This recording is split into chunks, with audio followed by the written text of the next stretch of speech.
Line சாக்லேட்ஸ்ல பாதாம், dates, chocolate மூணும் இருக்கு. ருசிக்கு சாக்லேட், அயன் சத்துக்கு டேட்ஸ், புரோட்டீனுக்கு பாதாம். தாத்தா ரொம்ப டெலிஷியஸா இருக்கு. Lion choco dates. Introducing Growth Guarantee Homes from MP Developers. Trust forever. வணக்கம். செய்திச் சுருக்கம். 100 நாள் ஆட்சி ஒரு யுகத்திற்கான மக்களின் மனசாட்சி. வீடியோ வெளியிட்ட முதல்வர் விஜய். தாவேக ஆட்சி முதல் 100 நாட்களை நிறைவு செய்துள்ள நிலையில் சாதனைகளை பட்டியலிட்டு முதல்வர் விஜய் வீடியோ வெளியிட்டுள்ளார். வாங்க எல்லாருமா சேர்ந்து ஒரு ஃப்ரெஷ் கவர்னன்ஸ், ஒரு நியூ கவர்னன்ஸ் ஒன்னு கொடுப்போம். This is a new beginning, a new era. பெண்கள் பாதுகாப்பு ரொம்ப ஸ்ட்ரிக்ட்டா வச்சிருப்பேன். போதைப் பொருள் கலாச்சாரம், நம்ம பசங்களை அதிலிருந்து காப்பாற்ற வேண்டியது நம்ம அரசனுடைய பொறுப்பு. கல்வி, ரேஷன், மருத்துவம், குடிநீர், பஸ் வசதி, இந்த மாதிரி விஷயங்கள்ல தான் என்னுடைய முழு முதல் கவனம். இது உங்களுடைய ஆட்சி, உங்களுக்கு அதுல எந்த விதமான சந்தேகமும் வேணாம். இந்த நேரத்தில் இதை நான் சொல்லணும். அரசியலுக்கு வந்த உங்க விஜய் தம்பி, விஜய் தம்பி, அண்ணா நீ வாடா நண்பா, நீ வா நண்பா, நாங்களா இருக்கோம்னு சொல்லி அவ்வளவு உறவா என்ன ஏத்துக்கிட்டீங்க.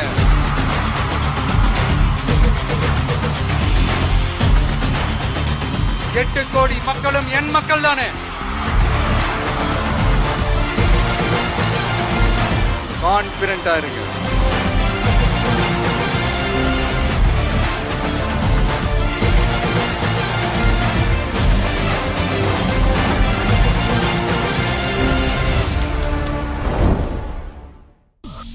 மானிய கோரிக்கை மீதான விவாதம் சட்டசபையில் இன்று துவக்கம். தமிழக சட்டசபை 4 நாள் விடுமுறைக்கு பின் இன்று கூடுகிறது.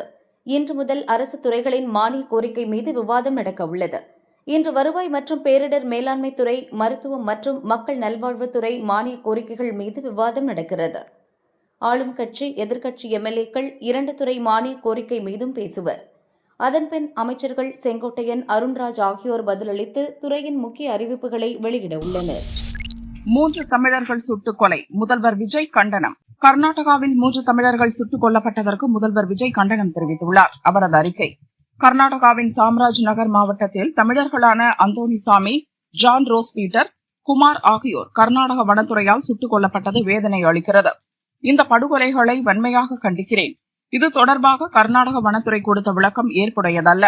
இந்த கொடூர சம்பவம் தொடர்பாக நேர்மையான விசாரணை நடைபெற வேண்டும். உயர்மட்ட விசாரணை குழு அமைத்து தவறிழைத்தவர்களுக்கு உரிய தண்டனை வழங்கப்பட வேண்டும். பாதிக்கப்பட்டவர்களின் குடும்பத்தினருக்கு தேவையான அனைத்து உதவிகளையும் கர்நாடக அரசு வழங்க வேண்டும். இதுபோன்று இனியொரு சம்பவம் நடக்காமல் இருக்க கர்நாடக அரசு உரிய நடவடிக்கை மேற்கொள்ள வேண்டும் என்றும் முதல்வர் விஜய் வலியுறுத்தியுள்ளார். கட்சிகளின் பொறுப்பின்மையால் மக்கள் வரிப்பணம் பல கோடி வீண். பட்ஜெட் கூட்டத்தொடர், மழைக்கால கூட்டத்தொடர், குளிர்கால கூட்டத்தொடர் என ஒவ்வொரு ஆண்டும் பார்லிமெண்டின் 2 சபைகளும் 3 முறை கூட்டப்படுகின்றன. இதன்படி கடந்த மாதம் 20ஆம் தேதி தொடங்கிய பார்லிமெண்டின் மழைக்கால கூட்டத்தொடர் கடந்த 13ஆம் தேதியுடன் நிறைவடைந்தது. இதில் மொத்தம் 19 அமர்வுகள் நடந்தன. பார்லிமெண்டின் 2 சபைகளும் செயல்பட நிமிஷத்திற்கு உத்தேசமாக 2.5 லட்சம் ரூபாய் செலவாகிறது. 1 மணி நேரத்திற்கு 1.50 கோடி ரூபாய் வீதம் 6 மணி நேரம் செயல்படும் ஒரு நாள் அமர்வுக்கு 9 கோடி ரூபாய் செலவிடப்படுகிறது. அப்படிப்பட்ட நிலையில் பார்லிமெண்ட் மழைக்கால கூட்டத்தொடர் தொடங்கிய நாளிலிருந்து அது முறையாக நடக்கவில்லை. நீட் தேர்வு வினாத்தாள் கசிவு விவகாரம், அதை முன்னிறுத்தி டெல்லியில் கரப்பான்பூச்சி ஜனதா கட்சியினர் மற்றும் மாணவர்கள் நடத்திய போராட்டம், அவர்கள் மீது போலீசார் தடியடி நடத்திய விவகாரம், அயோத்தி ராமர் கோயில் நன்கொடை மோசடி போன்ற பிரச்சினைகளை எழுப்பி எதிர்க்கட்சிகள் தொடர் அமளியில் ஈடுபட்டன. இதனால் 2 சபைகளும் பல முறை ஒத்திவைக்கப்பட்டு 7000 நிமிடங்களுக்கு மேல் முடங்கியது. இதனால் மக்களின் வரிப்பணம் 175 கோடி ரூபாய் வரை வீணடிக்கப்பட்டிருப்பதாக புள்ளி விவரங்கள் தெரிவிக்கின்றன. எதிர்க்கட்சிகளின் அமளியால் பார்லிமெண்ட் கூட்டத்தொடர் பாதிக்கப்படுவது இது முதல் முறையல்ல. கடந்த ஆட்சிக் காலத்திலும் இதேபோன்று சபைகள் முடங்கியுள்ளன. அதனால் மக்களின் வரிப்பணம் வீணடிக்கப்பட்டது குறித்து விமர்சனங்கள் எழுந்தாலும் அதை பற்றி எல்லாம் நம் எம்பிக்கள் கவலைப்பட்டதாக தெரியவில்லை. சமீபத்திய மழைக்கால கூட்டத்தொடரில் மொத்தம் 12 மசோதாக்கள் நிறைவேற்றப்பட்டது. அதில் போட்டித் தேர்வுகளில் வினாத்தாள் கசிவை தடுப்பதற்காக கொண்டுவரப்பட்ட ஒரு மசோதா மீது மட்டுமே 2 சபைகளிலும் முழுமையாக விவாதிக்கப்பட்டு நிறைவேற்றப்பட்டுள்ளது. மதச்சார்பற்ற ஜனநாயக குடியரசில் மக்கள் பிரச்சினைகள் பற்றியும் மக்களுக்காக நிறைவேற்றப்படும் திட்டங்கள் பற்றியும் மசோதாக்கள் பற்றியும் பார்லிமெண்டின் இரு சபைகளிலும் விரிவாக விவாதிக்கப்பட வேண்டியது அடிப்படையான தேவை. ஆனால் ஆளும் கட்சி மற்றும் எதிர்க்கட்சிகள் இடையேயான ஈகோ காரணமாக அது நடக்கவில்லை. பிரச்சினைகள் குறித்து சபையில் சுமூகமாக விவாதிக்க மறுப்பதால் சபை நடவடிக்கைகள் முடங்கும் சூழல் உருவாகிறது. நீட் தேர்வு வினாத்தாள் கசிவு மற்றும் பணி நியமன தேர்வுகள் உட்பட பல பிரச்சினைகளை எழுப்பிய எதிர்க்கட்சிகள் அவற்றை தங்களுக்கு சாதகமாக பயன்படுத்திக் கொள்கின்றன. அதன் மூலம் அரசுக்கு நெருக்கடி கொடுப்பதில் மட்டுமே அக்கறை காட்டின.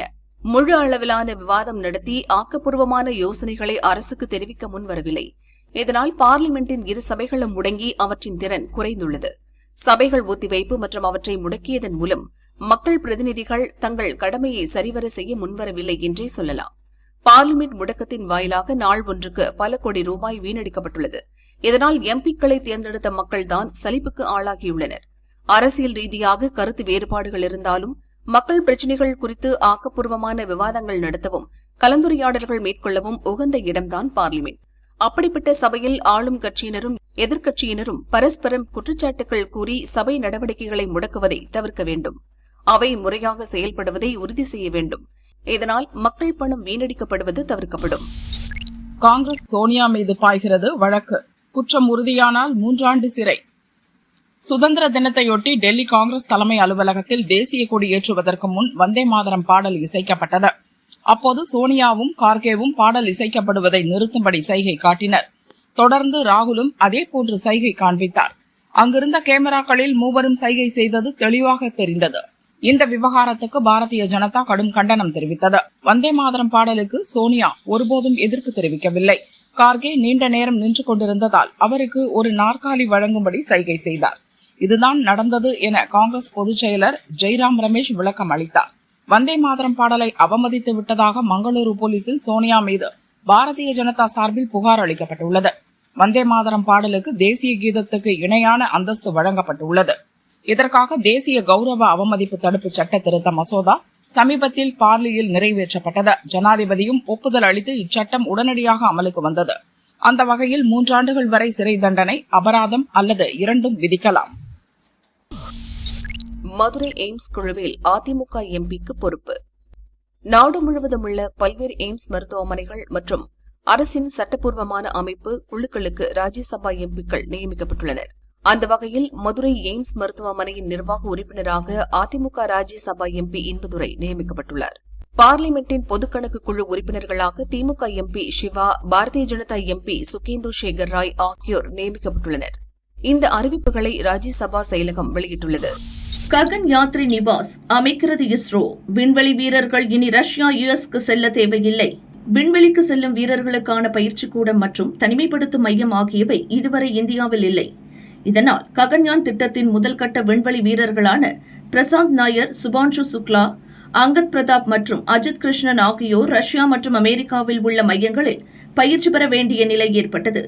இனி விண்வெளி வீரர்களுக்கு இந்தியாவிலேயே முழுமையான பயிற்சி அளிக்கும் வகையில் தனிமைப்படுத்தும் மையம் அமைக்கப்பட உள்ளது. ஸ்ரீஹரிகோட்டாவில் ரூபாய் 26.02 கோடி மதிப்பில் ககன் யாத்ரி நிவாஸ் என்ற பெயரில் தனிமைப்படுத்தும் மையம் அமைக்கப்பட உள்ளது. இதற்காக இஸ்ரோ டெண்டர் கோரியுள்ளது. இம்மையத்தில் விண்கலத்தில் பல மணி நேரம் ஒரே நிலையில் அமர்ந்திருப்பதற்கான பயிற்சி அளிக்கப்பட உள்ளது. மேலும் விண்வெளி செல்லும் முன்பு விண்வெளி வீரர்களுக்கு நோய் தொற்று ஏற்படாத வகையில் தனிமைப்படுத்தப்படுவர். தொடர் மருத்துவ கண்காணிப்பு, உடற்பயிற்சி மற்றும் தங்குவதற்கான வசதிகள் உள்ளிட்டவை உலக தரத்தில் வழங்கப்பட உள்ளன. யுஎஸ் ராணுவ வீரர்கள் தலைக்கு சன்மானம். ஈரான் அறிவிப்பு.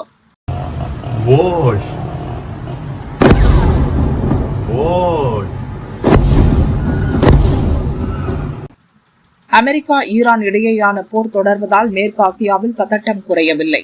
ஹார்முஸ் ஜலசந்தியை கட்டுப்படுத்துவது யார் என்ற அதிகார மோதலும் இரு நாடுகளிடையே நீடிக்கிறது.